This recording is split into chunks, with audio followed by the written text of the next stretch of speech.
ఈరోజు చాలా మంది అంటారు, నేను తప్పు చేసినా ఏమనంటే పర్వాలేదండి, నేనేం తప్పు చేయకుండా నన్ను మాట్లాడతాను, నేను మాత్రం తట్టుకోలేనండి. ఏం గొప్ప? నువ్వు తప్పు చేసినప్పుడు నిన్ను మాట్లాడుతూ నువ్వు భరిస్తాను, నీకేం గొప్ప ఉంది? తగిన మాటే అన్నారు, కింద పెట్టుకో. కానీ నువ్వే తప్పు చేయనప్పుడు నీ మీద నేరం మోపుతున్నాడు చూడు, అప్పుడు నోరు మూసుకోగలుగుతావా? అది గొప్పతనం.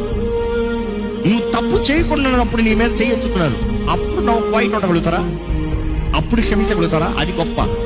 నువ్వు తప్పు చేసి నిన్ను 10 మంది తిడతా, నేను వాళ్ళందరూ క్షమించడం చెప్తాను, గొప్పతనం లేదు. నీకు తగిన శిక్ష వచ్చింది. నువ్వు చేసిన దానికి నువ్వేం విత్తావో అది కోసావు. But when people persecute, people put it to insult, shame, disgrace, yet can you forgive?